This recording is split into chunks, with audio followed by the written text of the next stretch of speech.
Good afternoon, Albuquerque residents and businesses.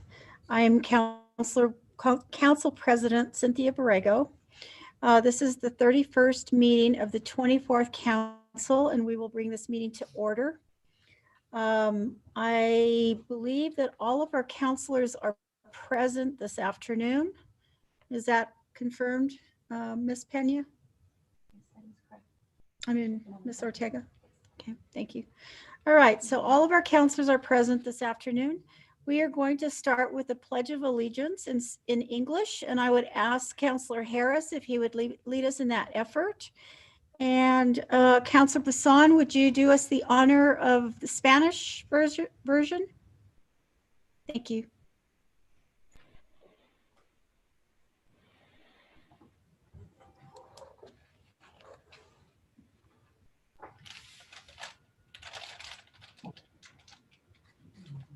Councilor Harris? Please join me in the pledge. I pledge allegiance to the flag of the United States of America, to the republic for which it stands, one nation, under God, indivisible, with liberty and justice for all. Thank you, Councilor Harris. Councilor Bassan? Thank you. Juro fidelidad a la bandera de los Estados Unidos de América y a la república que representa una nación bajo Dios, indivisible, con libertad y justicia para todos. Thank you, Councilor Bassan. I'm going to read some notes into the record for the public, just so that we're all on the same page. As was noted in a press release from our office on Friday, posted on our website and noted on our published council agenda, this meeting has special procedures given the governor's declaration of a public health emergency and restrictions on gatherings. Therefore, this meeting is being held via Zoom video conference. Members of the public, city staff, and the media have the ability to view the meeting through 4 different platforms: GOV TV on Comcast, Channel 16, the GOV TV website, YouTube, and Zoom webinar. These live streams can be accessed from most smartphones, tablets, or computers. For those of you watching on live stream, thank you for joining us this afternoon. The video recording of this and all past City Council meetings will also remain available for viewing at any time on the Council's website. Council staff is available via telephone if members of the public need assistance finding the videos online.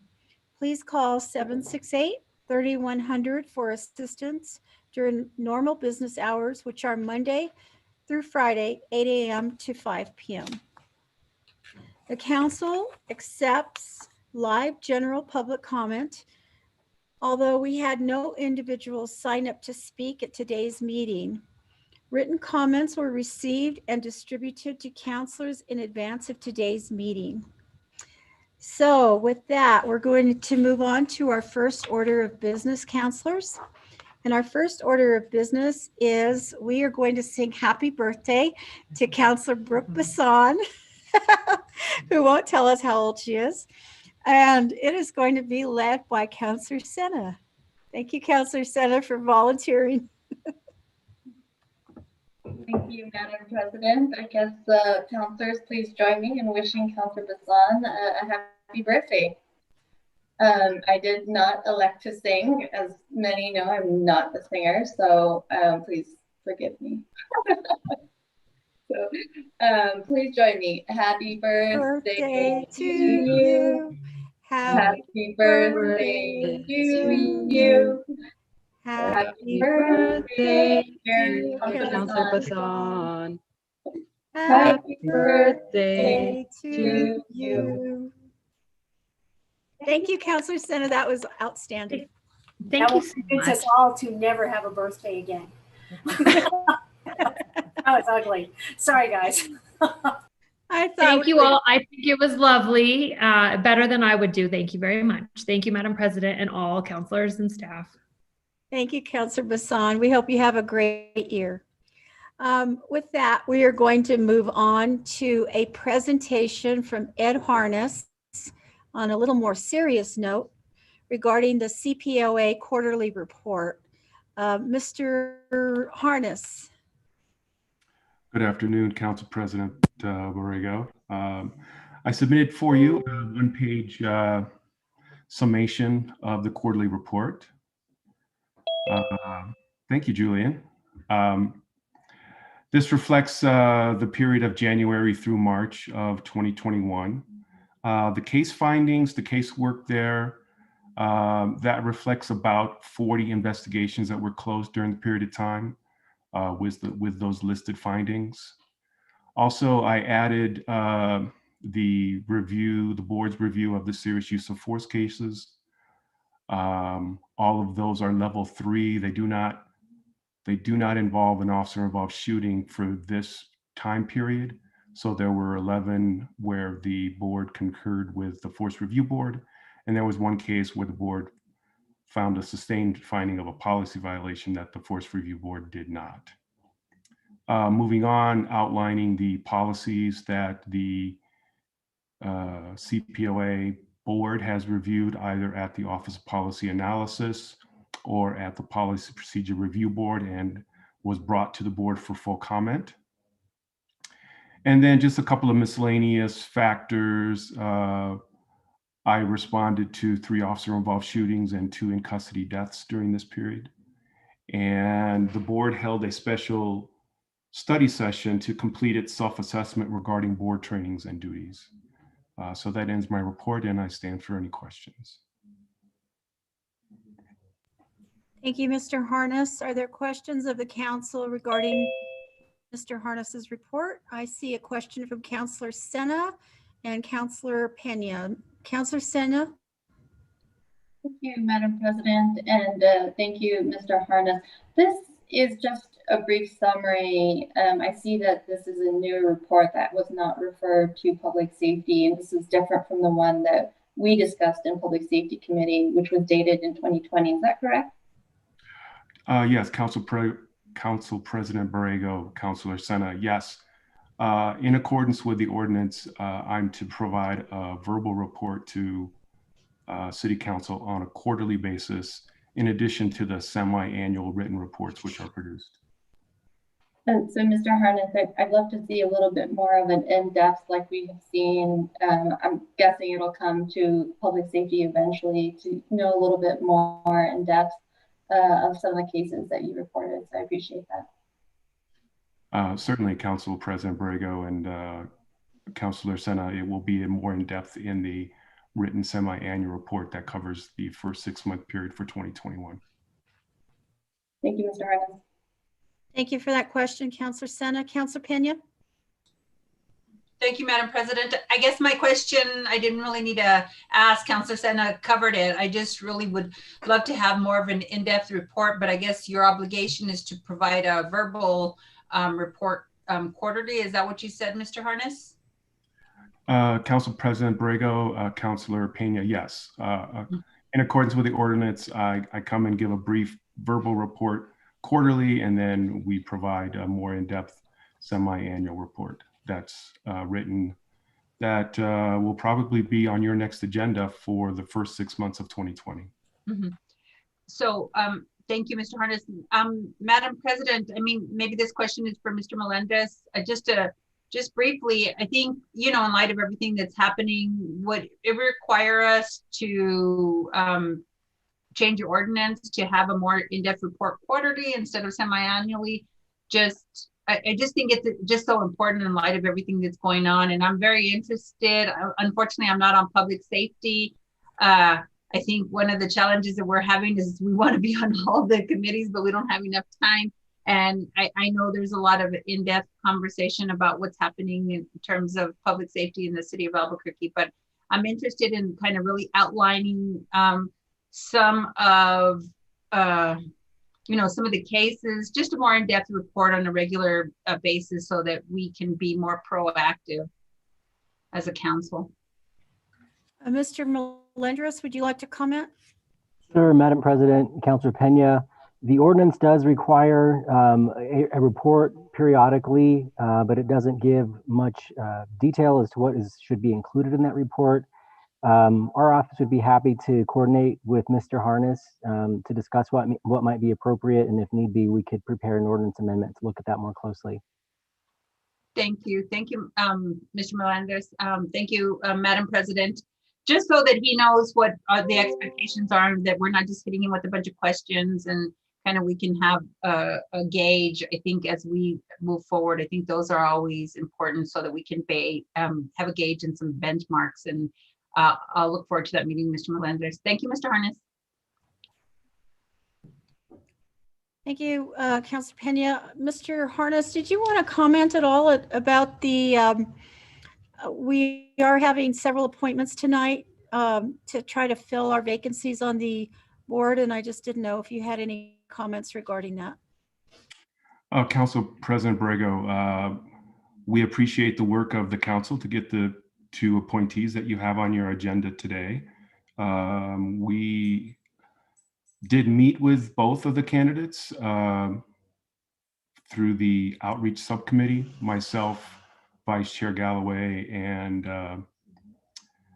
our community engagement specialist at the CPOA, Amanda Bustos. We all met with both of the appointees and tried to answer all of the questions for them so that they knew what would be expected for their participation with this board, and outline the trainings and the time commitment so that they could come into this with as much knowledge and having their eyes as wide open as possible. So we appreciate that opportunity, and we appreciate your work in putting forward these appointees this evening. Thank you, Mr. Harness. We appreciate the time that you take to work with our volunteers, and these individuals will be on the agenda later on. We appreciate all of our volunteers, of course, but this is particularly a difficult job because it requires quite a bit of time. So we just want to commend people who are stepping up to try to make our community a better place. Okay, with that, if there are no further questions, I don't see anyone else in the queue, then I will move on to our next order of business. And thank you, Mr. Harness, for being here this afternoon. Absolutely, thank you. Thank you. Our next order of business is economic development discussion, and there is none. General public comments, and surprisingly, counselors, we do not have anyone signed up to speak today. The next order of business would be administration question and answer. And I'm going to put this out for any of our counselors. I see that Counselor Bassan did send us some questions in advance, and that was the only counselor who sent us advanced questions. If there's anyone else that wants to speak after Counselor Bassan, please raise your hand. So I'm going to move to Counselor Bassan, and then it looks like Counselor Davis may have some questions after that. So Counselor Bassan. Thank you, Madam President. I'm having some very technical difficulties with video and audio, so I'm just going to confirm you can hear me. Okay, thank you all very much. Thank you, Madam President. My first question is for the Parks Department. You know, my office has had several calls in the last at least week, if not a little bit more than that, with regarding specifically not just one park, but 3 listed parks in the district and the condition of the grass with irrigation. I know that it's a little bit early on, but yet there's some green grass around town, and there's lots of splotchy spots. There's lots of dirt, there's mud, and we have constituents very concerned about it. I'm assuming the Parks Department is aware of it, but I'm wondering what's being done in addition to that awareness. Is there anyone from administration that can answer that? Mr. Royale? Madam President and Councilor Bassan, we did get your note, and first and foremost, I'll have Director Simon get in touch with you directly to talk to you. But let me just give you an update, and the rest of the councilors. With the temperatures now becoming warmer in the evening in particular, our watering of the grasses in the parks and in the golf courses, etc., is going to start to increase. And right now we had, because of the cold temperatures, weren't watering as often. But I spoke with Mr. Simon today, and We will start watering the grasses much more regularly now, and taking out to reseed some of the bad spots, and start putting in the fertilizer. This is usually the time we do this anyway, but now that it's getting warmer, you'll see some unnoticeable difference between now and the middle of May as we start getting those areas ready for summer play and summer activities. But we've been on him as well. We've asked him to make sure that we address those issues, and we will. Thank you so much, Mr. Rael. And then, Madam President, I have one more. Go ahead, Councilor Passon. Thank you. For Family and Community Services, I know that in some meetings that I had last week, it was indicated that one of the family wellness motels for homelessness is now full. And I'm just wondering what's the next steps, and what do we do with new families that might need somewhere to go as well?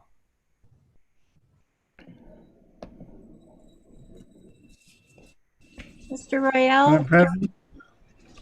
Oh, there's Mr. Ramirez is on. Mr. Ramirez. Yes. Yeah, we forwarded a response on that, and actually we do have available space in all the hotels. The census has actually gone down, and we've been able to accommodate everybody. So we did run our numbers earlier today in preparation to kind of address this question and concern, but we do actually have space available.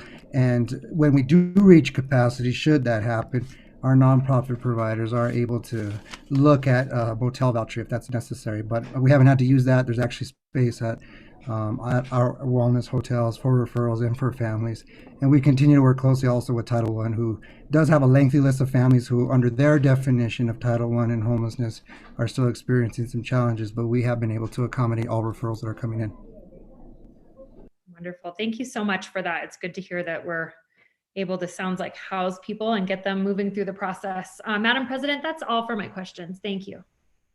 Thank you, Councilor Passon. We appreciate you. Councilor Davis. Thank you, Madam President. Not necessarily a question, but I do want to acknowledge when we, since we may have an extra moment here, and say thank you to the administration, and particularly Mr. Rael and Ms. Director Pierce. I know there have been a lot of conversations, both in public comment and in the press, about plans for the Gibson Gateway Center. We are working towards a final plan of how that might work. But I do want to acknowledge when we get something right and say thank you to the administration. I know from my conversations that they've spent some time reaching out to those neighborhoods, scheduling neighborhood-based meetings to get those good neighbor policies developed before the conditional use application that I expect to come before this council at some point later this year. And so I just want to say thank you to the administration for listening to the neighborhood concerns and building that process. And I know some of Councilor Benton's neighborhoods downtown are watching anxiously how we do that, so that they can potentially be next in line for theirs. And all of us, I hope, will be watching that process, because these neighborhood centers, gateway centers, will be at the West Side and the Heights and in other places sometime soon. So just wanted to say thank you and acknowledge that we're making progress in that regard.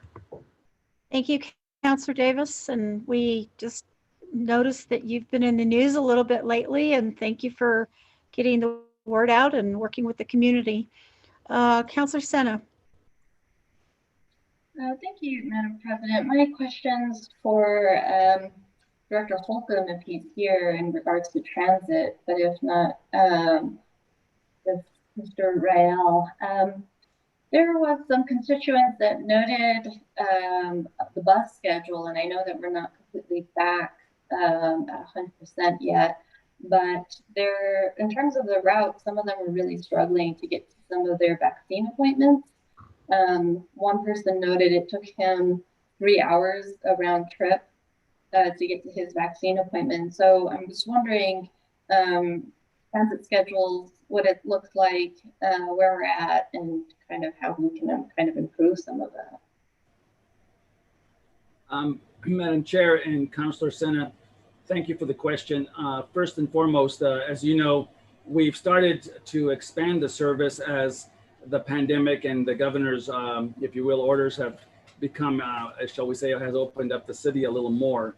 We're not at 100% in terms of all our routes. And so one of the challenges that we have, and we've talked about this before, is just the social distancing aspects of people in buses, right? And trying to maintain a safe operation, but at the same time, providing some level of service. So we're slowly beginning to add additional routes. If there are routes in particular that any of you have some concerns about and that you'd like us to have a look to see if we can maybe begin to provide service, we're always happy to look at those. But let me just say that with regards to people that need a transit assistance to get to vaccination points, please let us, we are trying to set up a process by which we use our sun vans to go pick up folks to do this, because this is really super important for the community and for all of us as human beings, so to speak. And so we would be more than happy to set up some, if you will, almost a service of some sort to help get these people to get themselves vaccinated. So please have your folks get in touch with Mr. Holcomb, and we'll make arrangements to get them to and from these points of vaccination. Thank you. Does that answer your I appreciate that effort. I will certainly let community members know. I would love to follow up how else we can provide easier access, especially around language access for those that are limited English proficient to get to these sunbands as well. So thank you. Sure. Thank you, Councilor Sena. Mr. Rael, I have a quick question, and I'm sorry I didn't send this question to you earlier, but actually, since you were talking about the bus and the service routes and so on, just kind of in general terms, and I know that the emergency health orders are still in effect and we're still not in the, I guess it's the turquoise color. What is the sort of situation in terms of city employees returning to work? Is that still, I mean, there's still people working from home and there's some people working at City Hall or in their offices, or how does, just for the public's sake, I'd like for you to answer that.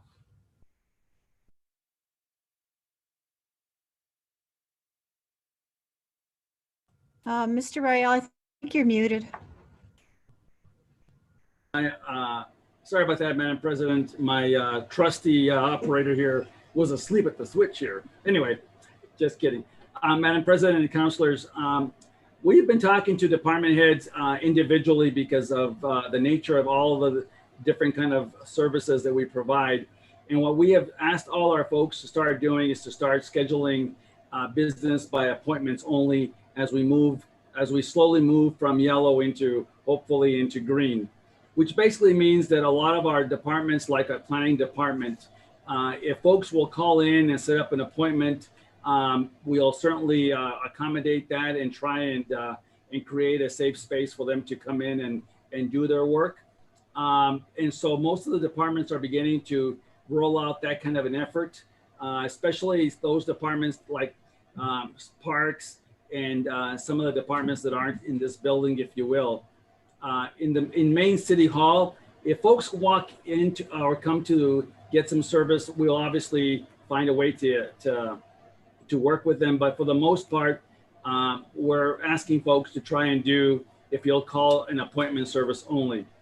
On the other hand, some departments, especially those departments that are provide internal services, they are slowly beginning to roll out a program, if you will, to get more of their employees into the building and back to work, so that we can start gearing back up, hopefully, as this pandemic begins to subside. And so it's a rolling process. I did have a conversation with the Director Yara last week, and I know that the council was very interested in beginning to do the same. And so we talked about doing against appointment services only at this point until we get to green. Once we get to green, I think we'll have a better opportunity to begin to open up our facilities and bring more employees back in a more safe and efficient manner. Thank you, Mr. Rael. I really appreciate your addressing that, because I think it gives an expectation to the public in terms of services from the city. So I appreciate your addressing that. Are there any other questions from the council regarding the administration? And Madam President, if I might add to your other point, if folks still have a hard time getting a hold of getting services by phone, please have them either call up here at the mayor's office, the 768-3000 number or the 311 number, and we'll certainly make sure that we get them connected with the right folks. Thank you, Mr. Rael. We appreciate that. Okay, with that, counselors, I don't see anyone else in the queue, so we are going to move on to item number 6, which is our journal. Counselor Vice President Gibson. Thank you, Madam President. I move approval of the April 5th journal. Okay, I have a motion from Counselor Gibson and a second from Counselor Sena, and we need a vote on this. Ms. Ortega. Counselor Bassan. Counselor Benton. Yes. Counselor Davis. Yes. Counselor Gibson. Yes. Counselor Harris. Yes. Counselor Jones. Yes. Counselor Pena. Yes. Counselor Sena. Yes. Counselor Borrego. Yes. Passes 9-0. Thank you. Thank you, Counselor Gibson. That passed on a 9-0 vote. So we will move on to item number 7, which is communications and introductions. Are there any changes to the letter of introduction? And counselors, I would just add that I do have one that I'd like to move, and I'm going to read that into the record.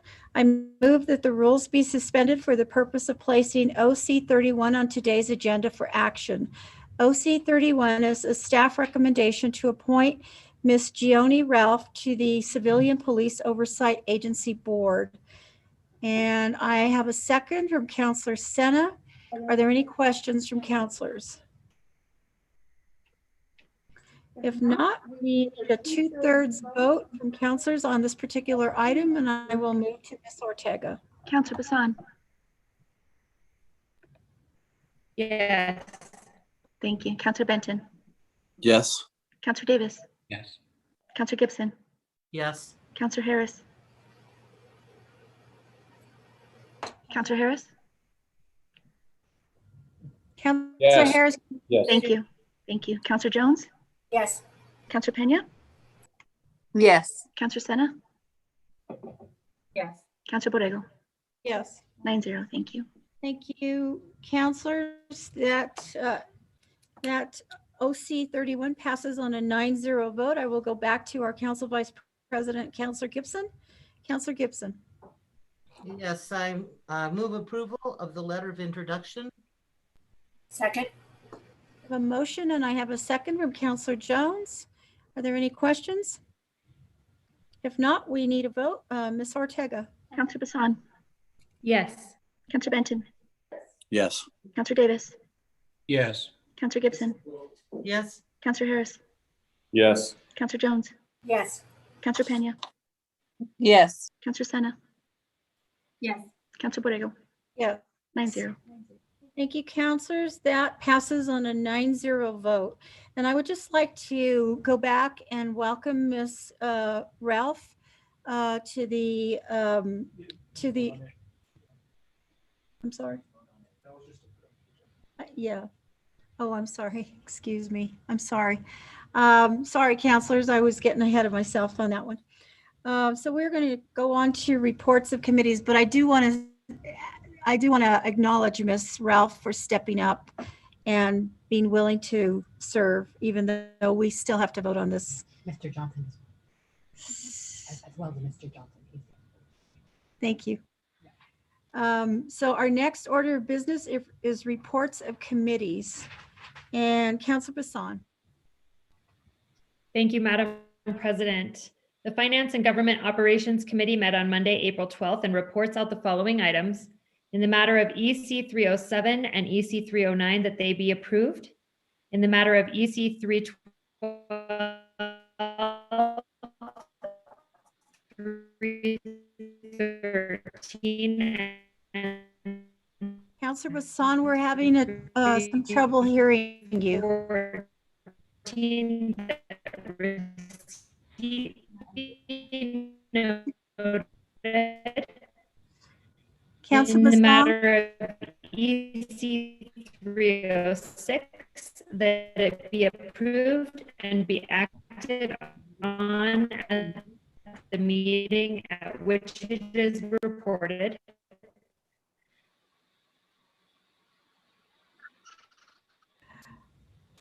Counselor Bassan, we Madam have, President, if you can hear me, will you please read this? I'm going to read this for you because we. Madam President, can you hear me now? You were saying? If you can hear me, will you please read? Yes. Okay. Thank you, Madam gonna President. start I'm that going. over again. In the matter of EC 307 and EC 309, that they be approved. In the matter of EC 312, 313, and 314, that receipt be noted. In the matter of EC 306, that it be approved and be acted on at the meeting at which it was reported. In the matter of O57, that it do pass as amended. In the matter of O54, O55, R132, R135, R145, and R146, that they do pass. And I believe that Councillor Bassan made a motion to accept the committee report. Do I have a second? I have a second from Councillor Bassan, Councillor Sena. So Ms. Ortega? Counselor Bassan. I believe she's trying to get back on. Counselor Benton. Yes. Counselor Davis. Yes. Counselor Gibson. Yes. Counselor Harris. Yes. Counselor Jones. Yes. Counselor Pena. Yes. Counselor Sena. Yes. Counselor Borrego. Yes. Counselor Bassan, are you with us yet? Okay, 8-0 with Bassan excused as she addresses the Thank technical. you, councillors. That passes on an 8-0 vote. Councillor Bassan had some technical difficulties and she's trying to reestablish a connection with us. So we will move on to Councillor Sena. Thank you, Madam President. The Public Safety Committee met on Tuesday, April 13th, and reports out the following items. In the matter of EC 311 and OC 29, that the receipt be noted. In the matter of R142, that it do pass. I make a motion to accept the committee report. Thank you, Councillor Sena. I'll second that motion. Are there any questions, councillors? If not, we'll go to Ms. Ortega on the vote. Counselor Bassan. Excuse. Counselor Benton. Yes. Counselor Davis. Yes. Counselor Gibson. Yes. Counselor Harris. Yes. Counselor Jones. Yes. Counselor Pena. Yes. Counselor Sena. Yes. Counselor Borrego. Yes. 8-0, thank you. Thank you, councillors. That again passes on an 8-0 vote. Councillor Bassan is excused until she makes that connection. So I will move on to our next order of business, which is Councillor Jones, the Land Use Planning and Zoning Committee. Councillor Jones. Thank you, Madam President. The Land Use Planning and Zoning Committee met on Wednesday, April 14th, and reports out the following items. In the matter of R141 and R143, that they do pass. I make a motion to accept the committee report. Thank you, Councillor Jones. And you have a second from Councillor Bassan. It looks like she's back on. Are there any questions? If not, we will move to Ms. Ortega for the vote. Counselor Bassan. Yes. Thank you. Counselor Benton. Yes. Counselor Davis. Yes. Counselor Gibson. Yes. Counselor Harris. Yes. Counselor Jones. Yes. Counselor Pena. Yes. Counselor Sena. Yes. Counselor Borrego. Yes. 9-0. Thank you, councillors. That passes on a 9-0 vote. Councillors, our next order of business are deferrals and withdrawals. Are there any deferrals or withdrawals at this time? Councillor Benton.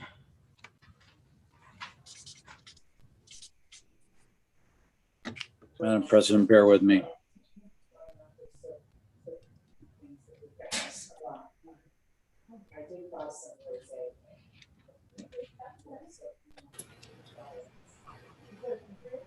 Madam Councillor President. Thank you. Thank you, Madam President. On the matter of 018, imposing a municipal gasoline tax of 2 cents per gallon, conditional upon voter approval, I move deferral until May 17th. Okay, there's a motion on the floor and there's a second from Councillor Davis. We will move on to the vote. Ms. Ortega? Counselor Bassan. Yes. Counselor Benton. Yes. Counselor Davis. Yes. Counselor Gibson. Yes. Counselor Harris. Yes. Counselor Jones. Yes. Counselor Pena. Yes. Counselor Sena, Yes. Counselor Borrego, Yes. 9-0 on the deferral. Thank you, counselors. That concludes our withdrawals and deferrals. We will move on to our consent agenda. Counselors, are there any changes to the consent agenda? And before we go to that, I'm just going to read really quick into the record. For individuals on tonight's consent agenda who are being appointed to serve on a board or commission and who may be watching from home, we thank you for your willingness to volunteer and serve. Counselor Sena. Thank you, Madam President. I just wanted to note for those watching and for the public too that as part of the consent agenda, I'm withdrawing my PTO bill, and just so that the public is aware as well, especially with this passing of paid sick leave. Thanking the leadership and our advocates and community for really working hard on that state bill. So as part of the consent agenda, I will be withdrawing. Thank you, Counselor Sena, and thank you for your advocacy on that particular issue. I know that you worked with the legislature very closely to get some of your concerns met. Are there any other comments from counselors? Then I will go to Counselor Madam President, Gibson. I'll move approval of the consent agenda. Thank you, Counselor Gibson. And you have a second from Counselor Bassan. So I will move to Ms. Ortega. Counselor Bassan, Yes. Counselor Benton, Yes. Counselor Davis, Yes. Counselor Gibson, Yes. Counselor Harris, Yes. Counselor Jones, Yes. Counselor Pena, Yes. Counselor Sena, Yes. Counselor Borrego, Yes. 9-0. Thank you, counselors. That passes on a 9-0 vote. We will move on to announcements, counselors. Counselor Bassan. Thank you, Madam President. There will be an Albuquerque Bernalillo County Government Commission meeting on Thursday, April 22nd at 5 p.m. via Zoom video conference. Thank you, Counselor Bassan. Counselor Pena. Thank you, Madam President. There will be a committee of the whole meeting on Thursday, April 29th at 3 p.m. via Zoom video conference. Thank you, Counselor Pena. And that concludes our announcements. We do not have any public hearings this evening. So we will move on to item 13, which is approvals. Counselor Benton. Thank you, Madam President. I move confirmation on OC 30. That's the staff recommendation to appoint Mr. Richard Johnson to the Civilian Police Oversight Agency Board. Thank you, Counselor Benton. It looks like you have a second from Counselor Gibson.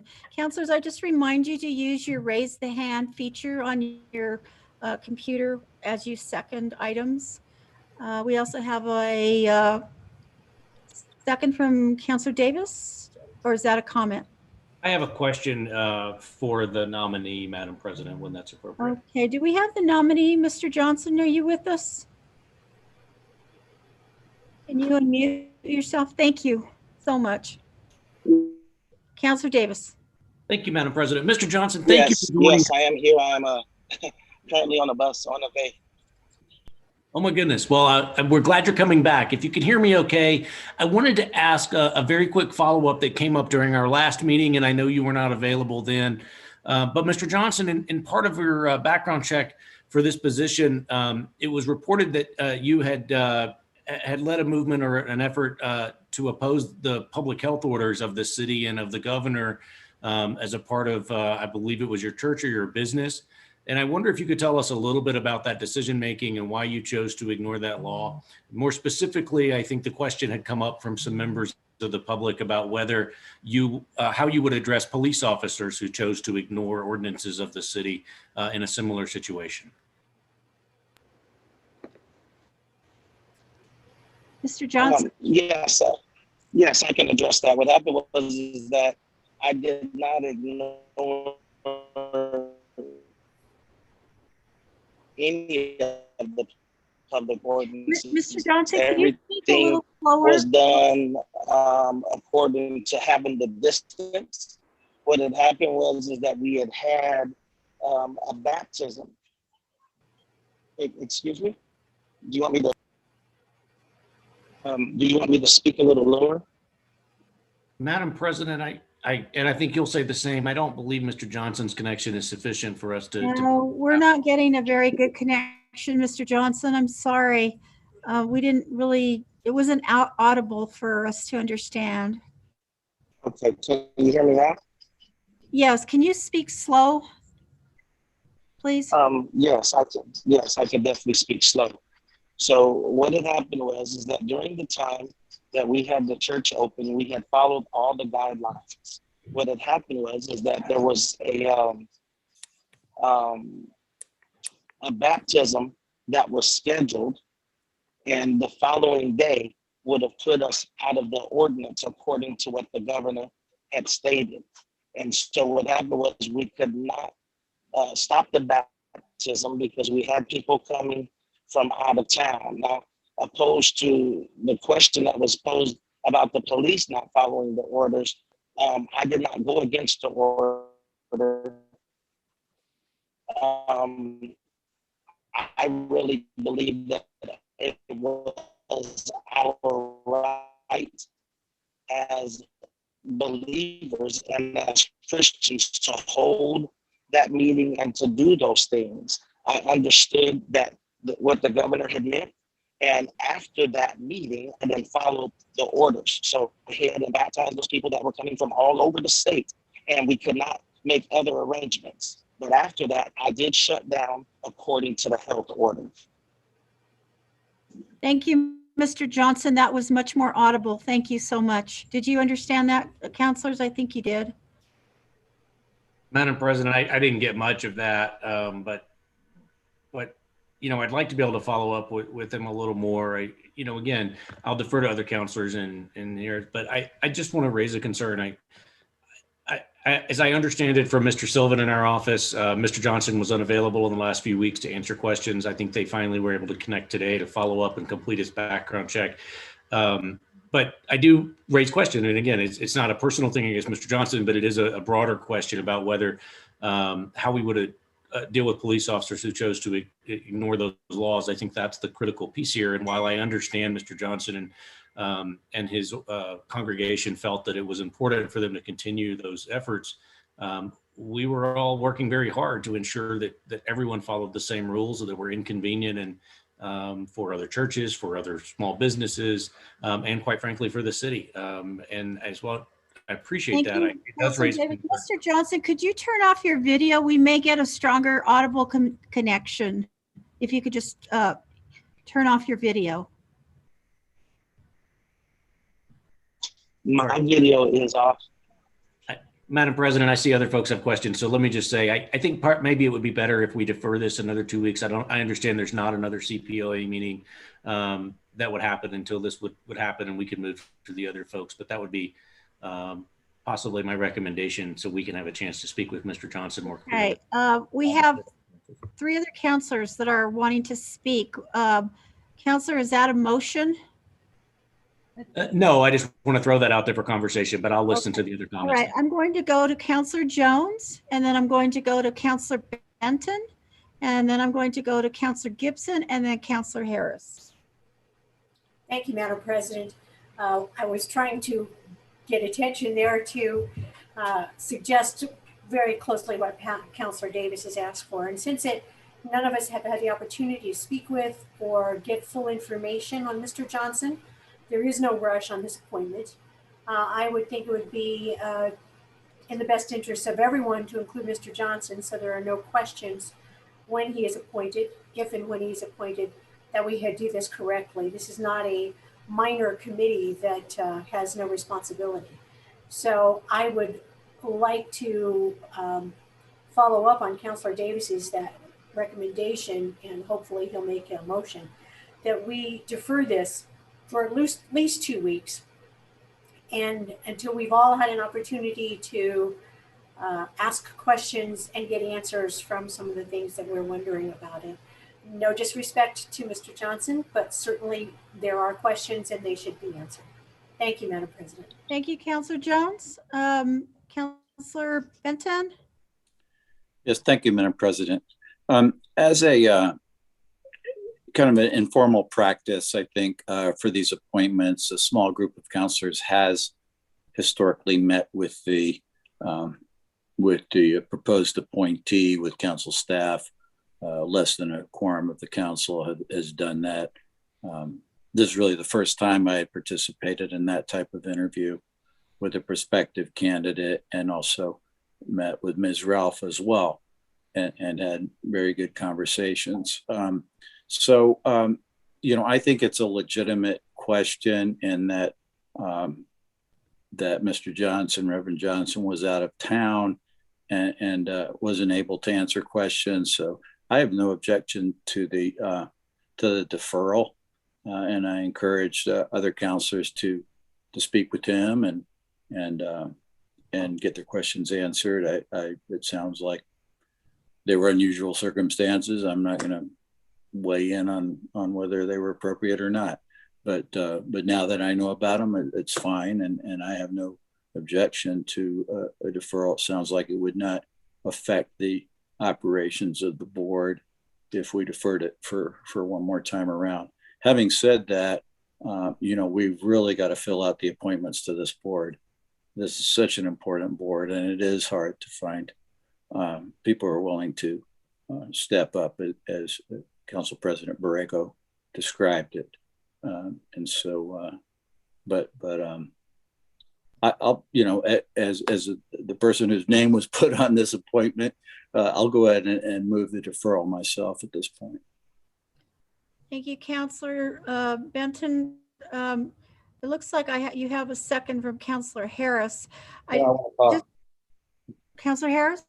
I just haven't spoken yet, that's all. Yeah, no, I was actually going to ask Counselor Benton if you would allow, if you would allow that's fine. And Counselor Harris. I didn't mean to cut off the discussion, but I'll just go ahead and make that motion, then we can continue. Okay, we'll put that motion on the floor. Counselor Gibson and then Counselor Harris. Thank you, Madam President. I also would like to see a deferral on this, and I just don't really think it's really appropriate that we talk about Mr. Johnson and his reasons for doing whatever he did at this point until we really all of us get a chance to really hear his responses clearly. So that's the only thing I wanted to add. Thank you. Thank you, Counselor Gibson. Counselor Harris. Yes, and when Mr. Johnson comes back, there's been, I think, at least a half a dozen cases where the U.S. Supreme Court has struck down pandemic, executive orders on freedom of religious grounds. So when he comes back, if he's exercising his constitutional rights, it certainly shouldn't be held against him. And so I'd like the legal team, Chris Melendez, to just talk about those cases and how they might apply them. Thank you, Counselor Harris. With that, counselors, I'm going to go back to Counselor Benton's motion for 2-week deferral, and I would need a second regarding that. Counselor Davis, thank you for that second. Counselors, please use your raise hand feature. Thank you. So we have a motion and a second. Ms. Ortega, would you like to take the vote on that? Yes. Counselor Bassan. Yes. Counselor Benton. Yes. Counselor Davis. Yes. Counselor Gibson. Yes. Counselor Harris. Yes. Counselor Jones. Yes. Counselor Pena. Yes. Counselor Sena. Yes. Counselor Borrego. Yes. 9-0 on the deferral to May 3rd. Thank you, counselors. That has been deferred to May the 3rd. And Mr. Johnson, I think there are some counselors that would like to speak with you. So I would just offer that as an invitation to get with some of those counselors and just discussion. Thank you. So we will move on to OC 31, which is the appointment of Ms. Gioni Ralph to the Civilian Police Oversight Agency Board. And I would move a confirmation. Counselor Sena. Is that a second, Counselor Sena? Counselor Sena, thank you. Are there questions, counselors? Welcome, Ms. Gioni. John. I'm sorry, Ms. Ralph. Gioni Ralph, is that right? That's Yeah. correct. Thank you. Thank you. Okay, it doesn't appear that there are any questions. We will move on to a vote regarding that confirmation. Ms. Ortega. Counselor Bassan, Yes. Counselor Benton, Yes. Counselor Davis, Yes. Counselor Gibson, Yes. Counselor Harris, Yes. Counselor Jones, Yes. Counselor Pena, Yes. Counselor Sena, Yes. Counselor Borrego, Yes. 9-0. All right, that motion passes on a 9-0 vote, counselors, and welcome, Ms. Ralph. And would you like to say anything? I thank you for this opportunity and the opportunity I had to speak to the counselors that were able to meet with me. And I hope that I do some good for this in this appointment. Thank you. Thank you, madam. Okay, counselors, we are going to move on then to EC 319. This is ground lease and development agreement between the city of Albuquerque and the Thea Group Incorporated. I would move approval of this item.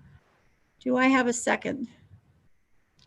I have a second from Counselor Jones, a second from Counselor Davis, a second from Counselor Bassan. Okay, so are there any questions regarding this item, counselors? And the administration may be available to speak regarding this. Ms. Catamio. Oh, let's see. Who's available to speak on this? Madam President and members of the council, both the Director of Aviation and our City Attorney from Aviation are available to answer any of your questions. And we also have Mr. Gorman from the company available to answer questions. Let me just say that this is a lease, a ground lease for use of property at the airport. This is a lease that we've been working with the company on for some time. It has benchmarks in the lease and requirements of the company in order that they continue to move forward in a proactive manner, but also ensuring that the city and the city's assets there at that facility are protected. At this point, the company has agreed to pay us a fee, and I'll defer to Mr. Parati from the airport to give you some details on whatever aspects of the lease you would like to get clarification.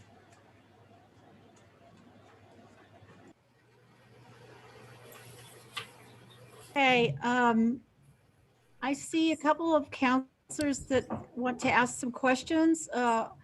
Counselor Jones, did you have your hand up earlier?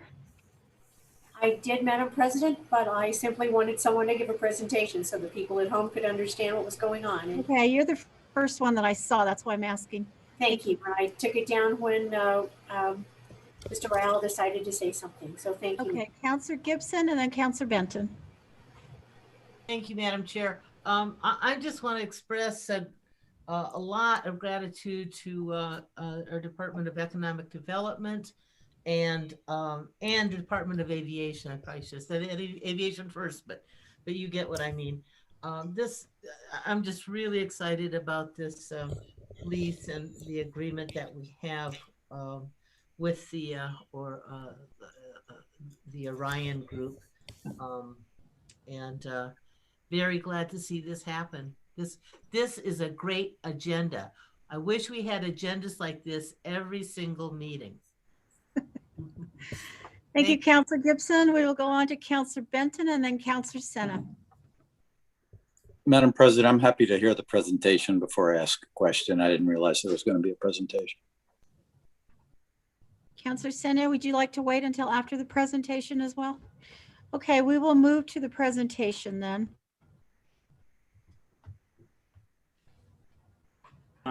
The city attorney, Mr. Parati, give you just a quick overview of the lease, and then maybe it'd be available to answer questions. Mr. Parati, would you like to go ahead?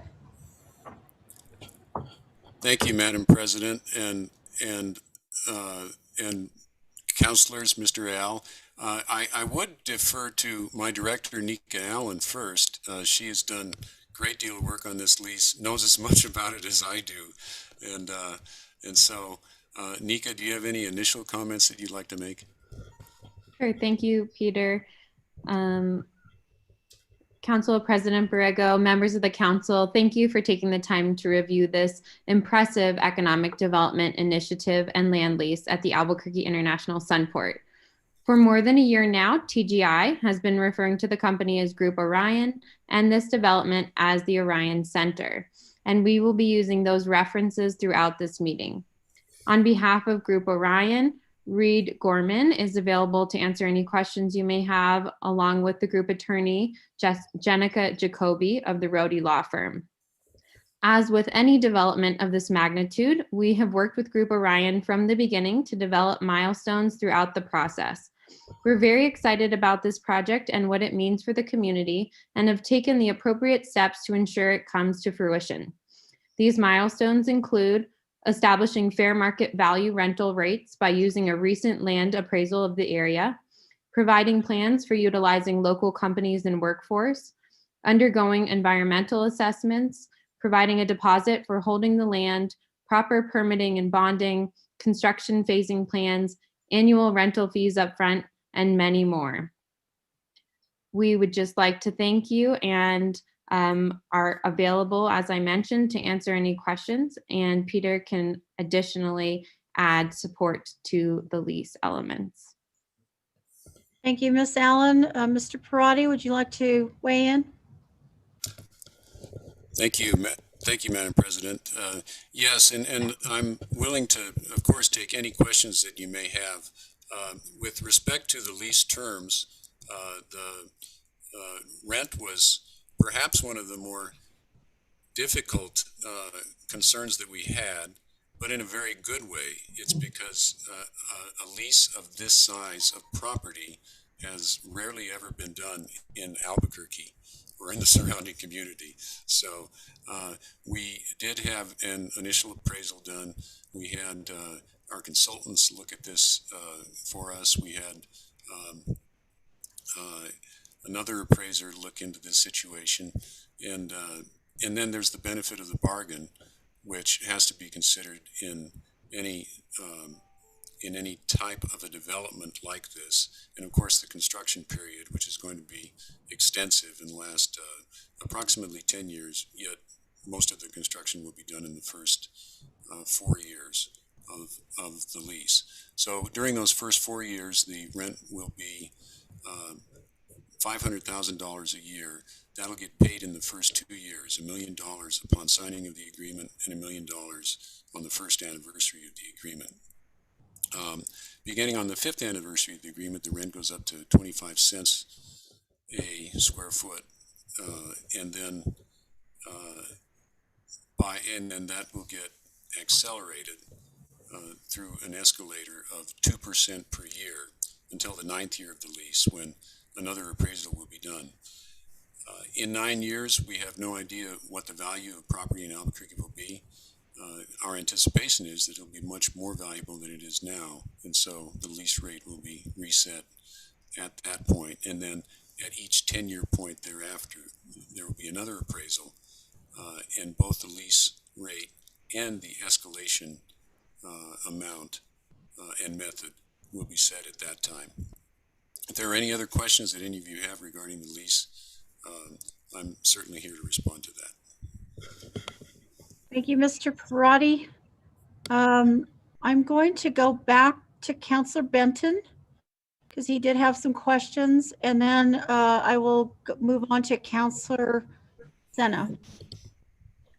Thank you, Madam President. And thank you, Director Allen and and most importantly, Dia Group for their interest in Albuquerque and this big investment that they intend to make here in our community. I'm very, very pleased about this.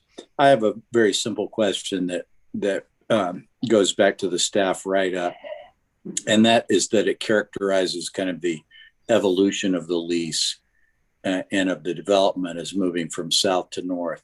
So if you know the site, the old runway is closest to the main runways that are still active at the airport, and then as you move northward, it goes all the way up to Gibson. My interest is in a kind of minor matter and not really a peripheral matter to the lease, and I support this communication, executive communication, but that is that the frontage along Gibson is unique frontage on a major arterial of Albuquerque and close to the center city.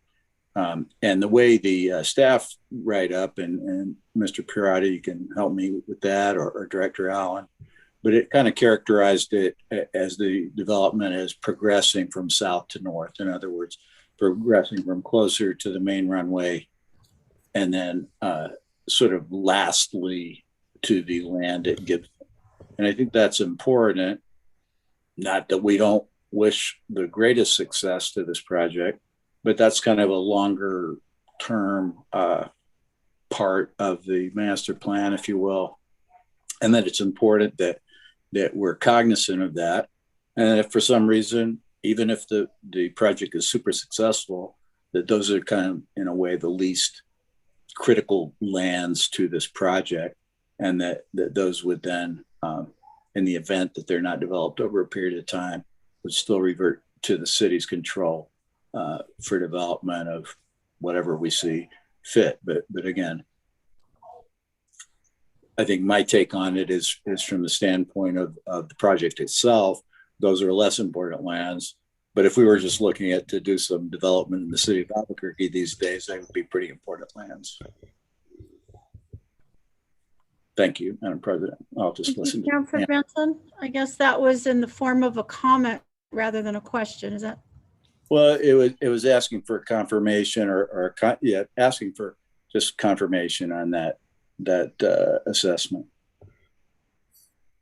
President, care to answer, Ms. Allen? Council President Borrego, Councilor Benton, yes, you are correct on the progression of the development. For this project, it was critical that they primarily had access to the runway to bring in product. And so that needs to happen first. We definitely understand the value of the land on the Gibson frontage and will make sure that that is put to good use as soon as possible. Thank you. I'll go on to Councilor Sena and then Councilor Davis, and then I have a couple of questions myself. Councilor Sena. Thank you, Madam President and Director Allen, Mr. Priority, and those that are representing the Dia Group and Orion Group. When thinking about this lease and having some of the conversations around it, really, Mr. Piroti kind of mentioned we haven't really seen something like this to this degree or magnitude. And really, it is a campus, maybe even greater than our #1 employer for the state is UNM. So I did have some questions, and I know it was just what caught my eye the most of the lease agreement was section 4.5 on the local hiring and purchasing. If we can kind of expand on really that portion of it. I know that our staff write-up noted exactly kind of what investments are going to be made and reasonable efforts that will be made to hire locally, especially when thinking about our contractors and our subcontractors. So for the public who don't exactly have access to our staff write-up, can you expand on that? And then I have a follow-up question as well. Council President Borrego, Councilor Sena, if I could, I would like to defer to the company for that, since they will be doing the hiring. And for that, I would like to introduce Reed Gorman, who is on this call. One of the executives at Orion Group. Mr. Gorman, welcome. And would you like to address that question? Sure. Can everyone hear me okay? Yes? Yes. Okay, wonderful. Yeah, so thank you, Councilor Sena, for the question. I would say I'm going to answer that question in two parts. First off, I don't know if everyone's familiar, but we recently started establishing a footprint here in town by taking over two former Raytheon facilities over in the Sandia Science and Tech Park. And our number one focus right now is ramping up these facilities, because these facilities are going to be driving a lot of the talent that migrates to the Orion Center when it opens at some point in late 2023, 2024. We are also working closely with our construction management company, Hensel Phelps. It's a mega construction company based in Phoenix, but they have operations in many different parts of the country. In working closely with them, they are very much in tune with this market. They have already done outreach to as many qualified subcontractors as possible that already exist in this area.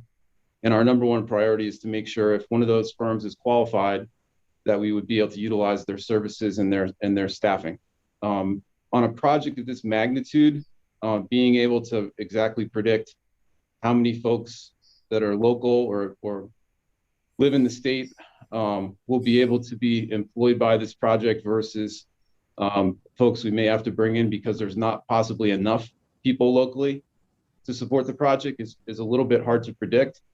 But in the language in the lease, we certainly have agreed to make all possible efforts to make sure if someone is qualified and they're available in the vicinity of Albuquerque or in the state of New Mexico in general, that they are prioritized over bringing someone in from outside of the state. And we would do that for a variety of reasons. Obviously, having somebody that lives here already offers a lot of benefit from a cost perspective to the project, as well as quality of life for them. So that's a very, very important part of what we're attempting to do here. Thank you, sir. Does that answer your question, Councilor? Follow up, Madam President, and thank you, Mr. Gorman, for expanding on that.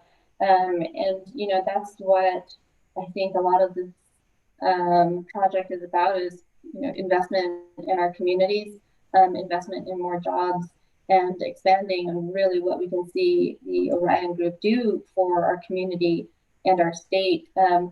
Is there any additional investments in terms of kind of that workforce, STEM education as part of that?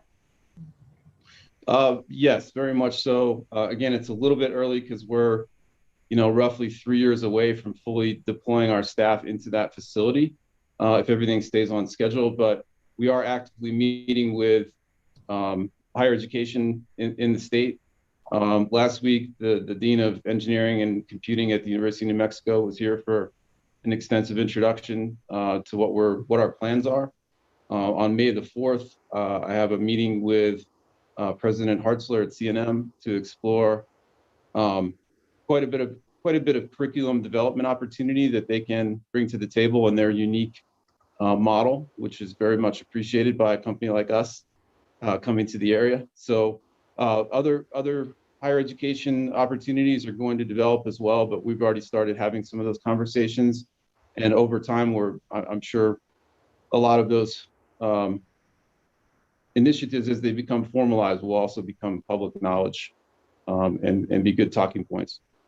Yeah, thank you, Mr. Gorman, for expanding on that. I think that, again, the investment is beyond just a building and a lease agreement in my eyes.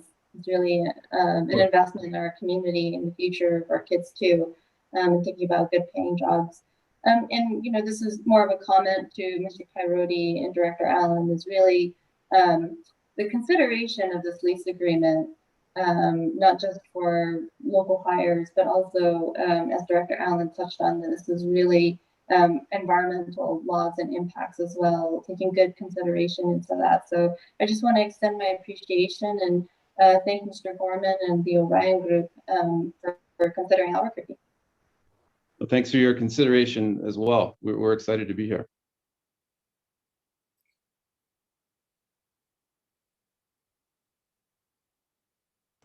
Thank you, Councilor Sena. I will move on to Councilor Davis. Thank you, Madam President. Mr. Gorman, it's good to see you again, and thank you for joining us today. I want to acknowledge and thank the staff at the airport, economic development, Mr. Rayal, and others who've been working on this sort of behind the scenes for a little while. And say hello to Councilor Pena's partner over there. I see sneaking in to see what we're up to. It's good to have them here. Mr. Gorman, I want to say thank you again and reiterate what we've heard some other folks say. This is building on what Albuquerque is good at and taking advantage of the things and the seeds that we've been planting. This is a big project for all of City of Albuquerque and New Mexico. But for those of us who live and work in Southeast Albuquerque, let me just point out and remind us all that in the 4 or 5 miles between Mesa del Sol and the airport, we have now, with this project, added and announced almost 4,000 new jobs in those 4 or 5 miles over the next 5 years. That's as many direct employed jobs as there are in New Mexico's entire oil and gas sector across the entire state. This is an investment in what is the future of New Mexico's economy. And I think we owe it to ourselves and to all of our children and the folks in school and the small businesses who want to partner with these international firms to create the environment where that's happening, and it is happening. I want to acknowledge and say, I want to ask Miss Allen or Miss Armillo very quickly and just be sure I understand the terms here. But Miss Director Allen, if you can help me, as I understand it, the company will be paying a large sum of money, about $1 million or so here in a month or so, as the final lease is negotiated. And then there are some benchmarks that are in this. In other words, as the company meets construction standards and expectations, they will begin to pay us more, as I heard Mr. Parati say. Can you walk us through that just a little bit? I think there's been some confusion in the public about whether how soon this would happen and how that would happen, but I understand that there's a big payment up front and there's several benchmarks in order to get into it. Yes, and thank you, Council President Borrego, Councilor Davis. We do have many benchmarks in place for the company to meet, and the fees fit with the benchmarks, as you mentioned. For the construction period, and I will have Mr. Parati help me with this as well. For the construction period, when they will not be able to occupy the facility or make use of it, we have negotiated a flat fee for the construction period. And that's $500,000 a year for 4 years, which is the anticipated first construction period.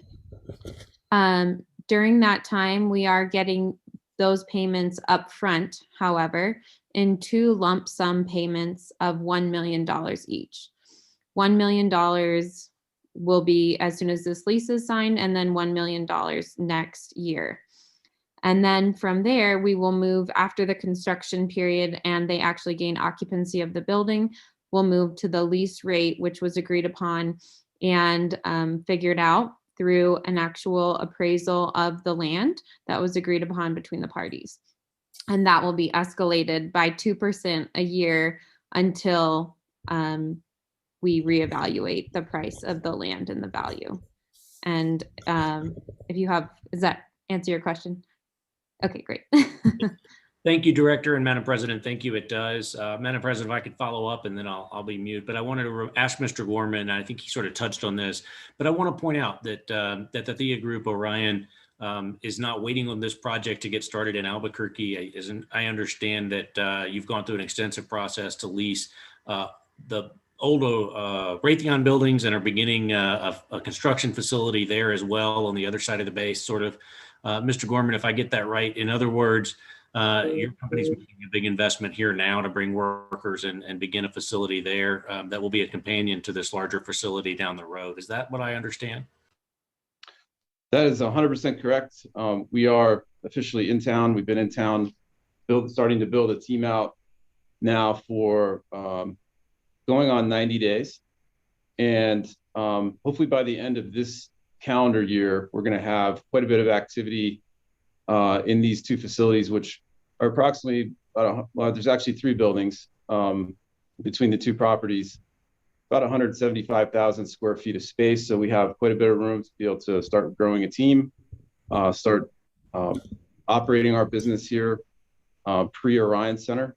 And it worked out great that as one company was leaving the area, we were able to take advantage of that timing ourselves and slide into the market and have a wonderful place to start building our business.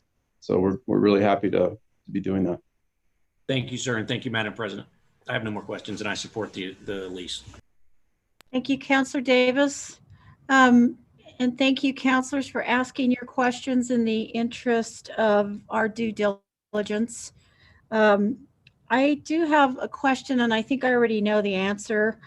Well, actually, I have two questions, and I think I already know the answer, but I just want to, for the public's sake, was a recent appraisal done on these properties, Ms. Allen or Mr. Rael? Madam President Borrego, yes, an appraisal was done through a qualified appraisal firm on the property. And how recent was that? That was done in the last year. Thank you. And this question is for the administration. This was executive communication, and it was not through our regular finance committee. So I just wondered what the reason was for that. Madam President and members of the council, we certainly wanted to make sure that we had this conversation early in the process. We've been negotiating this deal for a number of months, and the Orion Group asked if we could move this as quickly as possible. It is a major investment in Albuquerque, and we appreciate the council giving us an opportunity to move expeditiously on this. Thank you, Mr. Rael. We appreciate that. And we do see this as an asset to our community. Mr. Gorman, thank you for considering Albuquerque in your search for, and I think that this area has needed a boost for a long time.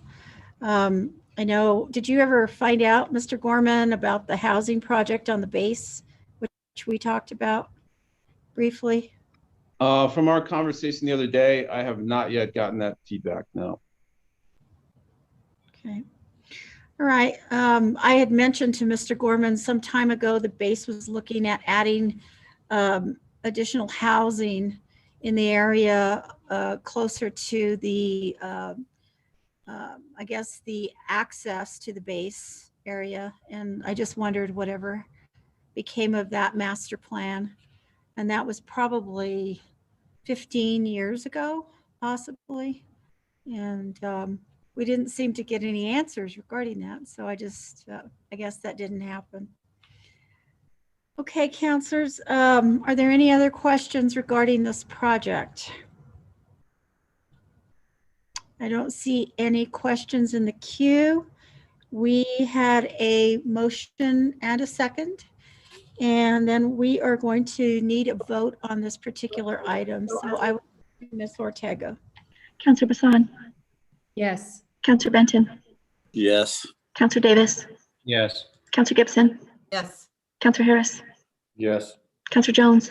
Yes. Councilor Pena. Yes. Councilor Sena. Yes. Councilor Borrego. Yes. 9-0. Thank you, councilors. Thank you, Mr. Gorman. And we look forward to that. Ms. Allen, Mr. Perotti. We will move on to our item number 14, which is final actions. And we will begin with Councilor Benton, R149. Thank you, Madam President. R149 is a resolution declaring the intent of the city of Albuquerque to issue industrial revenue bonds entitled City of Albuquerque, New Mexico Industrial Revenues Bonds El Encanto Project, tax exempt series 2021, and an aggregate principal amount of $10 million in connection with a proposed project located in the city of Albuquerque for the purpose of inducing El Encanto Incorporated or its successors or assigns to acquire, construct, and equip project and to reimburse temporary advances. made for capital expenditures from the proceeds of the bond and related matters. I move approval. Thank you, Counselor Benton. It appears that Counselor Jones is offering a second. Thank and you. Also Counselor Gibson. Thank you, Madam President. And just quickly, if I could introduce this and then open it up for any questions. But we just heard from a great investment by a new community partner in the Orion Group. This has to do with an existing longstanding community partner and an employer and just a great family investor in our city. And that's Bueno Foods El Modelo, as it's commonly known.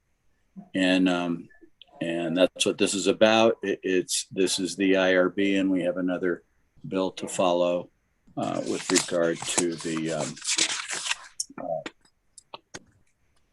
same project. So take it from there and hear from Director Harmony, I'm sure, who has the questions or the answers to any questions. Thank Thanks. you, Counselor Benton and Counselor Jones.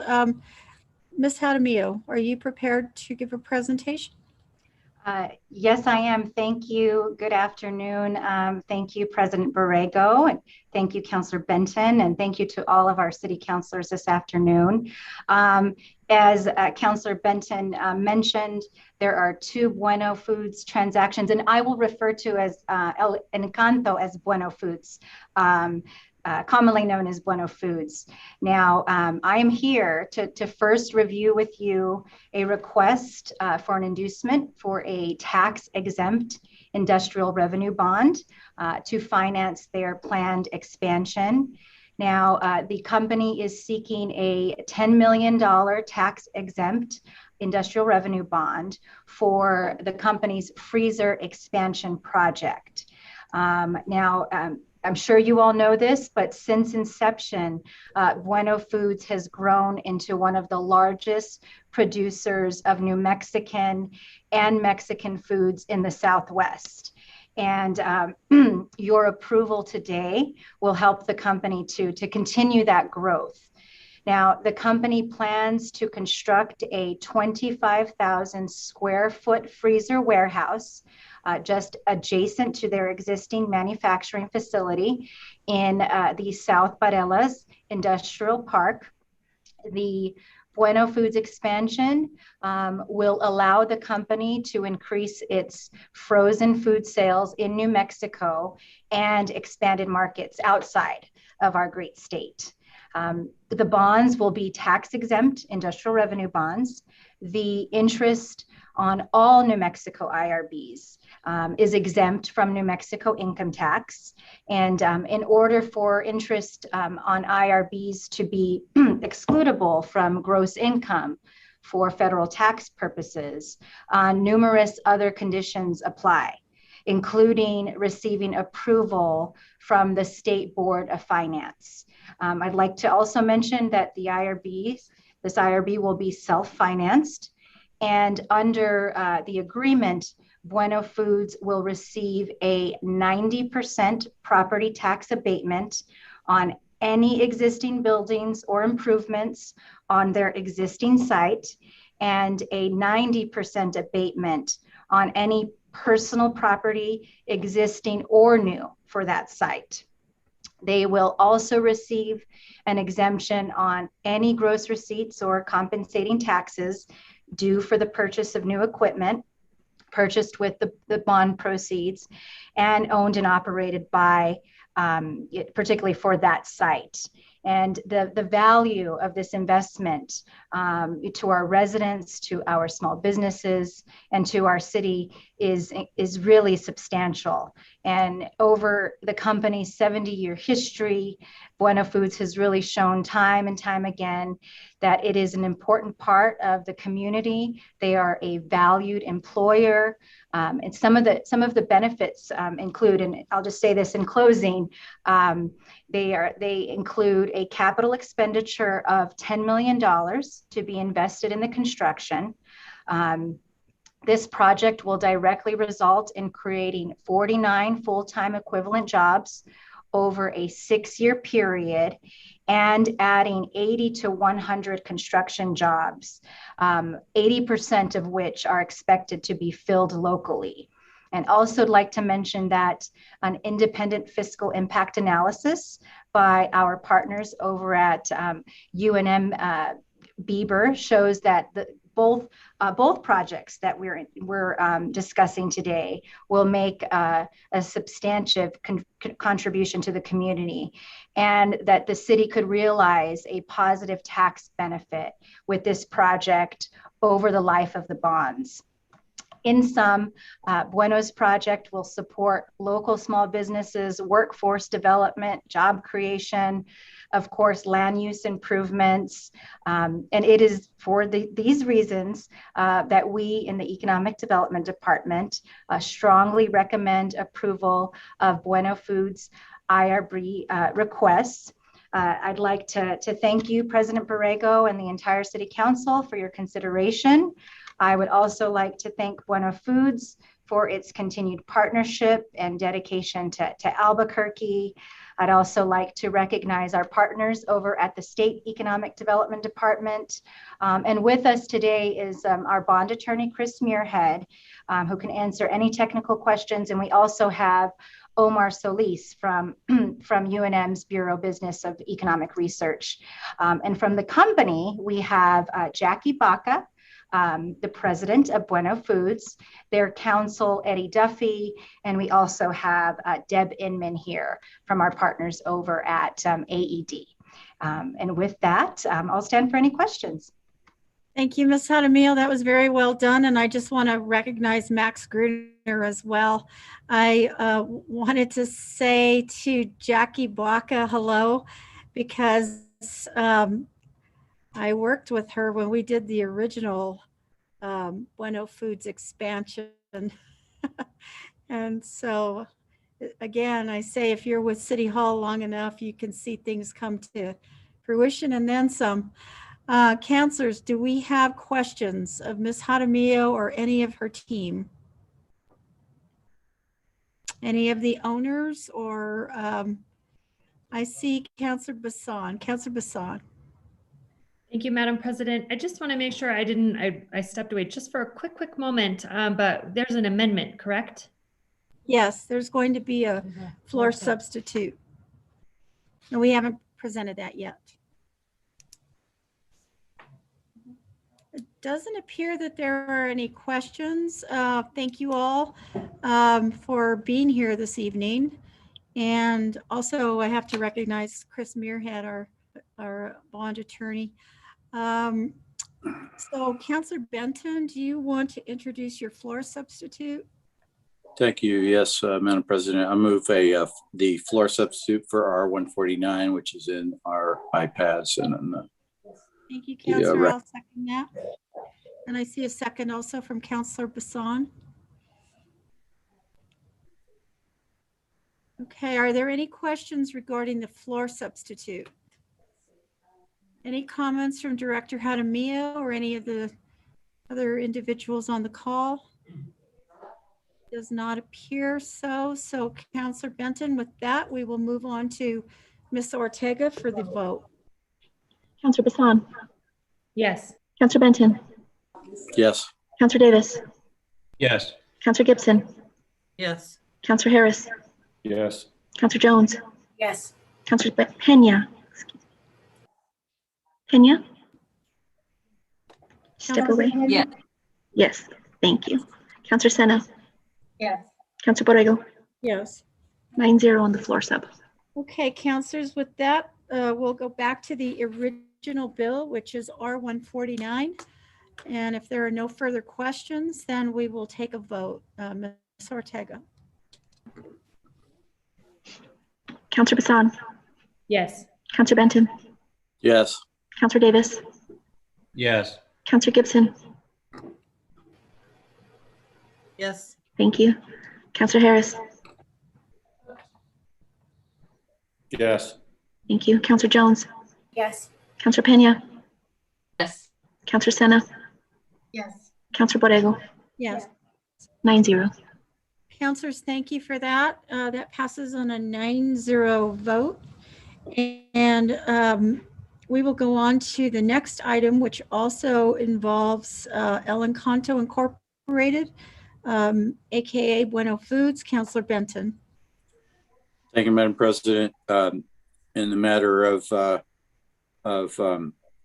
056, this is approving a project involving El Encanto, DBA Bueno Foods, pursuant to the Local Economic Development Act and City Ordinance to support the construction and improvement of the freezer warehouse for food production located in Albuquerque. I move a do pass.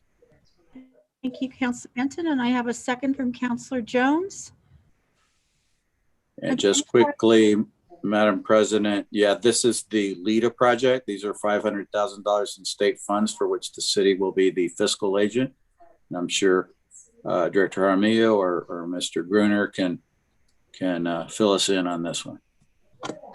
Ms. Jaramillo, would you like to address this? Yes, thank you, Madam President Borrego, and thank you to our counselors. Now, because this is the second item on the agenda for Bueno Foods, and I just presented the basics of the project, I will keep my comments about the background to a minimum, and I will just tell you the specifics of the incentive request. So in addition to the IRB I just presented, the company is requesting $500,000 in LEDA grant funding, as Councilor Benton mentioned, from the state of New Mexico, with the city's Economic Development Department serving as the fiscal agent. Again, the company plans to construct a 25,000 square foot freezer warehouse. The $500,000 from the state Economic Development Department will help the company accomplish their planned expansion. The project expansion, again, will allow the company to increase its footprint. And as such, this project is a qualified project as defined by the state's Local Economic Development Act and the City of Albuquerque's enabling legislation. A quick reminder, capital expenditure of $10 million to be invested, 49 full-time equivalent jobs, 80 to 100 construction jobs. Again, thank you, President Borrego, counselors, Bueno Foods, and the state. I'd like to, at this time, I would like Max Gruner to say a few words, and I would like to invite Jackie Baca to address the council if she'd like to. Thank you, Mr. Gruner. Madam Chair, I appreciate it. And Director, thank you for that. I just want to also recognize Eddie Duffy, who's on this call, and it's good to see Jackie. Absolutely thrilled about this project. I think, as has been said before, right, we always congratulate ourselves when we recruit new businesses or new projects to the city and to the state. And then once in a while, you get to actually work in a meaningful way on a project that's been here for decades. And it's absolutely, it's a thrill. And Jackie, I'll turn it over to you. You have been nothing but a pleasure to work with. So thank you. Thank you, Ms. Baca. Ms. Baca, you're muted. We can't hear you. You're muted. Okay, here I am. Sorry about that. Madam President and members of the City Council, thank you so much for your consideration of this project. We are excited to expand again in South Morelos Industrial Park. As you know, my family has been part of this community for generations now, and Bueno Foods will celebrate its 70th anniversary this next month. So this is a very exciting project for us to continue our growth, to keep our headquarters here in Albuquerque, and to also increase jobs, because that's really basically what the company was based on, was to create jobs for the founders and their families and neighbors and community. So we are very excited about our project. I want to thank Director Jaramillo, Max from the state, everyone who has supported us on this project. It has been really a pleasure to work with all of you, and I appreciate all of your hard work to get us over the hump. And thank you, Councilor Benton, for supporting our project as always. And We are really grateful for your support, and we're excited to move forward with some more growth here for Albuquerque. Thank you. Thank you, Ms. Baca. Any questions, counselors? Ms. Baca, I just want to take the opportunity to say hello to you from Gerald Hartman. If you remember, Yes. we worked on some of the development agreements in the past. Definitely. And hello to your family as well. With that, counselors, if there are no further questions, then I guess we will move on to the vote. I don't see floor substitute on this, am I correct? No. No, ma'am. Okay, so we will Councillor move on Bassan. to the vote. Ms. Ortega. Yes. Councillor Benton. Yes. Councillor Davis. Yes. Councillor Gibson. Yes. Councillor Harris. Yes. Councillor Jones. Yes. Councillor Pena. Yes. Councillor Sena. Yes. Councillor Borrego. Yes. 9-0. Thank you. I guess we will continue to enjoy our tamales and our red chili, and thank you for all for that. We appreciate you. So with that, we will move on to Councilor Bassan, 058. Councilor Bassan. Thank you, Madam President. 058 is authorizing the issuance and sale of City of Albuquerque industrial revenue bonds for the Affordable Solar Project Series 2021 in the maximum principal amount of $8 million to provide funds to finance the acquisition, renovation, development, improvement, and equipping of a facility for a renewable energy production and storage technology research and development company. I move a do pass. Thank you, Councilor Bassan. It appears that Councilor Jones and Councilor Gibson are both providing a second on that. Unless you're not asking a question, Councilor Jones, right? That's a second. Okay, thank you. Are there any questions regarding this item, councilors? Madam President? Yes.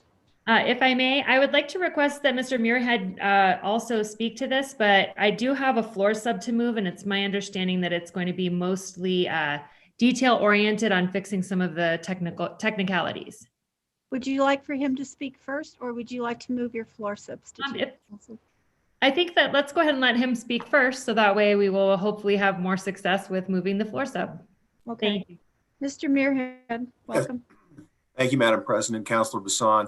Yeah, the floor substitute relates to taking the maximum amount, which was $8 million, and then just identifying a specific amount of $7,578,000 for the bond. And then in section 9, just laying out the interest payments over the 20-year term of the bond at 3%. The rest of the deal that is exactly the same as presented to ADC and introduced. It's just to clarify those terms in this final adoption. Mr. Muirhead, are there any questions from councilors regarding this item? If not, Councilor Bassan, would you like to move your floor substitute? Yes, Madam President. I would like to move floor substitute for 058. Move a do pass. And I'll second that, Councilor.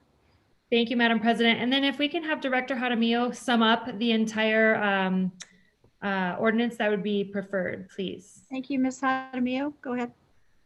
Yes, thank you again, President Borrego, and happy to summarize the project, Councilor Bassan and councilors.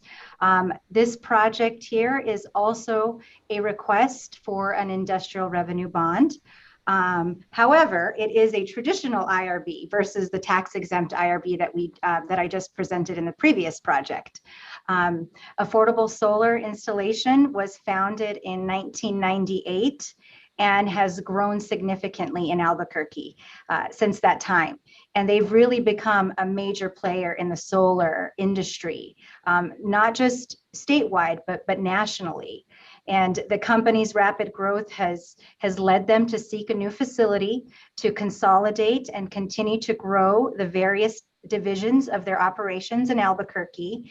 And today, Affordable Solar seeks a $7.578 million in city issued industrial revenue bonds to assist with the purchase and improvement of an existing vacant site and building to accommodate their growth.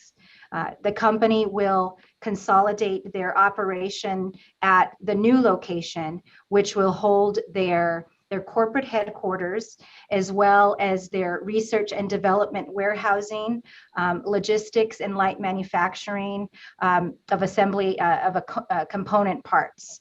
The company is also pursuing LIDA funding, but that is not under review today. We will return in a future meeting to discuss their LIDA application. Affordable Solar is looking to purchase an existing 3.522 acre site, which already contains a noteworthy building of nearly 30,000 square feet. And the location is 3900 Singer Boulevard, Northeast. That building has been vacant for approximately 4 years.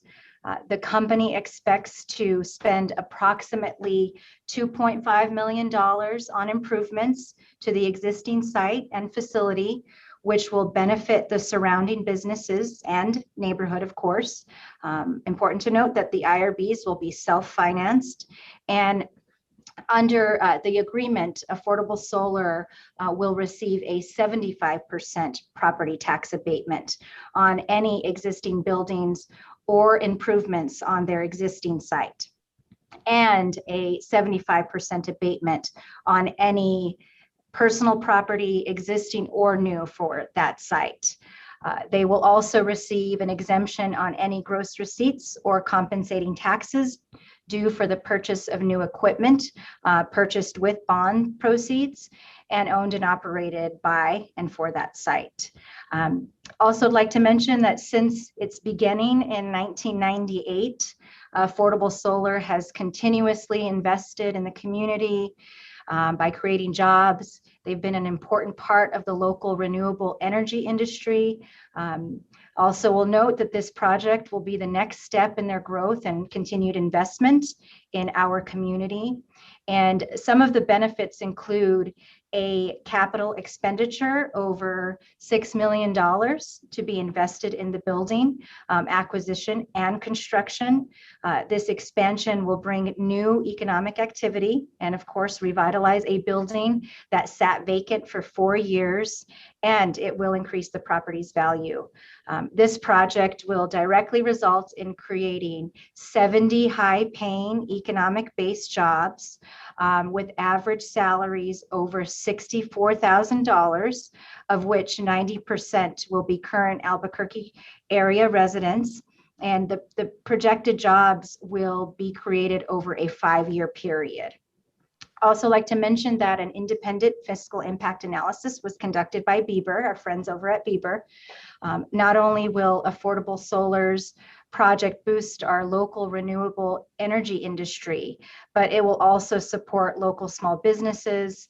It will also bolster workforce development that will lead to job creation.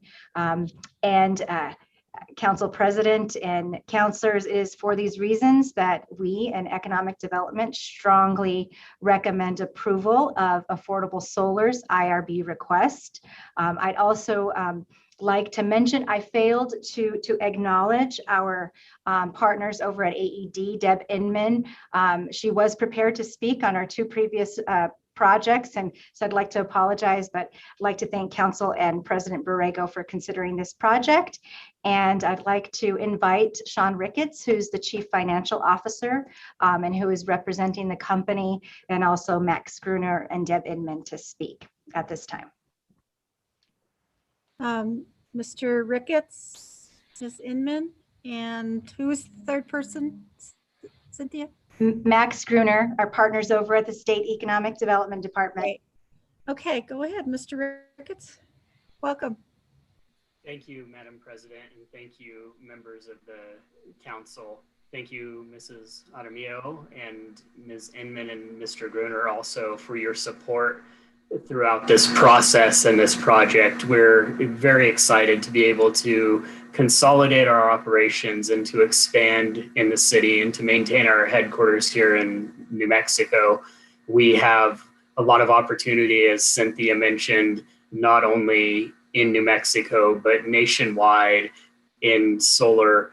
And for those of you that aren't keeping up with the industry is expected to grow 5x over the next 5 years. We're also in the battery energy storage system business, which is expected to grow by 10x. And so we've partnered with Tesla on over 25% of their installation in the last quarter of last year. And this, as Cynthia also mentioned, will allow us to do some fabrication and assembly for some patent pending products that we can deploy not only here locally in New Mexico, but nationwide for those battery energy storage systems. So thank you all for your support of this project. We really appreciate the partnership, and we're very excited to get this expansion underway.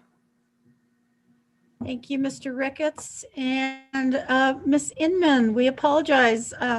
Actually, I wasn't sure who you were earlier, so I didn't recognize you. And welcome. Welcome to Albuquerque, and welcome to your new position. Thank you so much, President Borrego and fellow city councilors. So my name is Deborah Inman. I am the Senior Vice President of Business Development for Albuquerque Economic Development, Inc.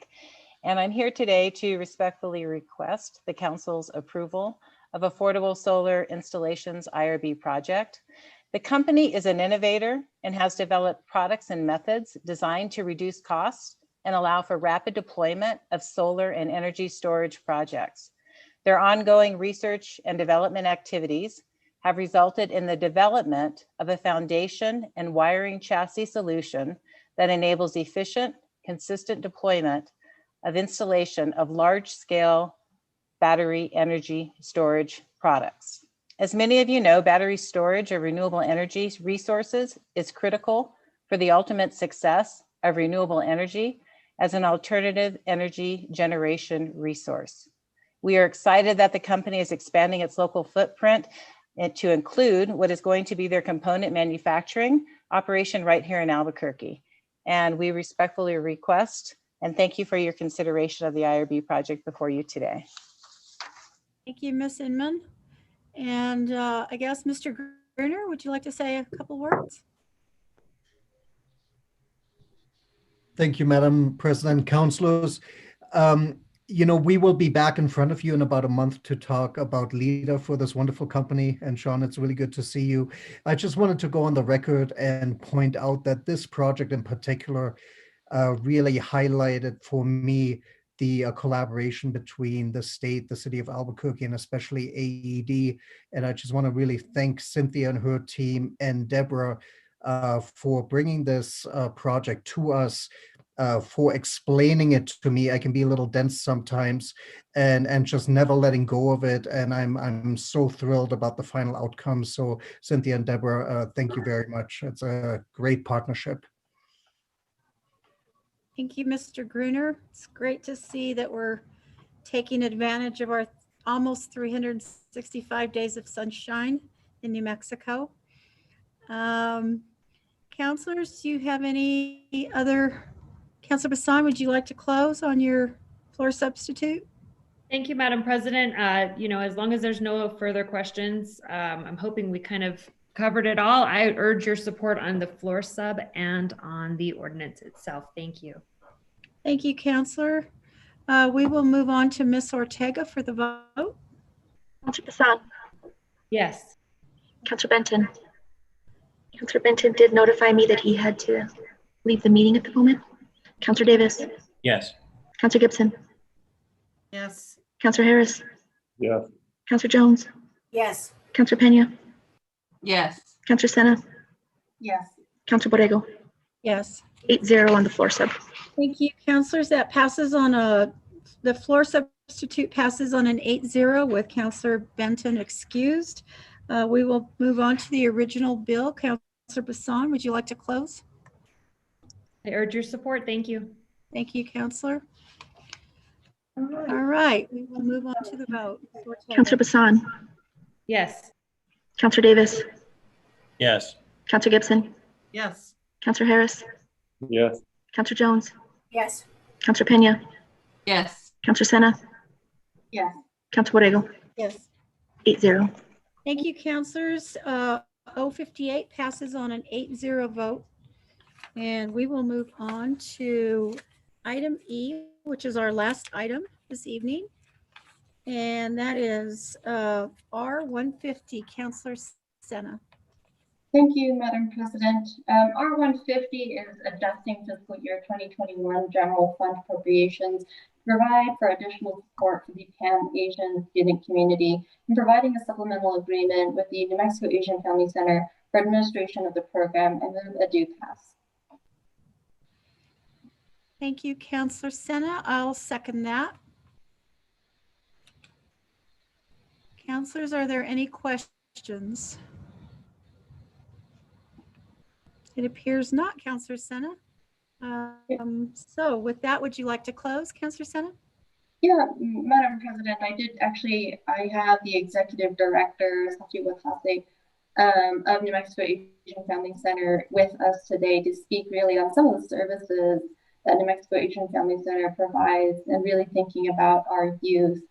As was noted at our Stop Asian Hate event, and thank you for the counselors that were able to attend, and I apologize for those that weren't able to make it as well and didn't get the invitation. We didn't actually expect it to turn into a rally, but rather a press event. But really, it was a moment for community to expand on what they were facing. And I just wanted to note that our Asian American Pacific Islander youth face a lot of obstacles, of course, as many of our students do, but particularly in the area of self-harm and thoughts of suicide, they rank the highest in reports. So with that, I'll hand this over to Director Watase to expand on New Mexico Asian Family Center. Good evening, Director. Thank you, Madam President and members of the council.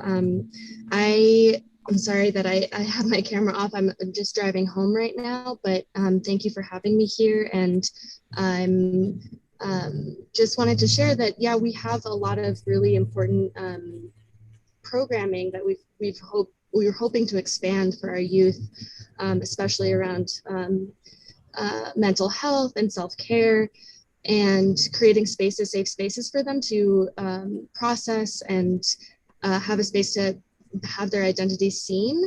And so right now we have some programming. We have family programming where we support parents with young children, as well as some youth programming, but we would really like to expand those services to be able to reach more youth in the community. And so that's kind of where we're coming from with that. And then of course, we also do direct services for survivors of various crimes, and we do mental health counseling and legal aid as well. And so we have a lot of different services available to the community, and this would really help us to be able to expand that and make sure that we're reaching as many people as we possibly can. And of course, I'm open to questions if there are any. Thank you. Thank you, Director Watase. I hope I said that correctly. Councilor Bassan, you've had your hand up for some time, even before the director. So did you have a question? Yes, Madam President, I'm just wondering if this is recurring funds that we're going to be trying to plan on doing, or if this is just one time. I didn't see it in the write-up or specifically noted in the bill. Ms. Yara, would you care to answer that? Yes, Madam President, Councilor Bassan. This is one-time funding. It's coming from available fund balance in the general fund for fiscal year 21. And so there's not any thing in the bill that would make it recurring. Thank you for that. I think it's important that we just make sure the public knows too, and we all know where we're headed with it. But I think it's great. So thank you. Are there any other questions? I had a quick question. I just wanted to know, is this going to be overseen by Department of Family and Community Services? Madam President, yes, there's actually an existing program through family with the New Mexico's Asian Family Center. This would just supplement that program. Okay. Thank you so much. Okay, Councillor Sena, would you like to close? Thank you, Madam President. As we're seeing a rise in Asian hate incidents, unfortunately, nationally and even locally, it's really important to highlight some of the needs of our students, especially and what they may be facing, and hopefully provide additional culturally appropriate services. I also wanted to extend my appreciation to all of New Mexico Asian Family Center for really stepping up and continuing to provide some of that support in community, but also to some of our other local partners and community members as well, as they're really trying to lend additional support. So with that, I urge your support. Thank you, Councillor Sena. With that, we will go to Ms. Ortega for the vote. Councillor Bassan, Yes. Councillor Davis, Yes. Councillor Harris, Yes. Councillor Jones, Yes. Councillor Pena, Yes. Councillor Sena, Yes.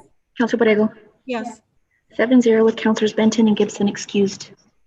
Thank you, councillors. That passes on a 7-0 vote with Councillor Benton and Councillor Gibson excused. There is no further business to come before the City Council this evening, so this meeting is adjourned. Thank you all.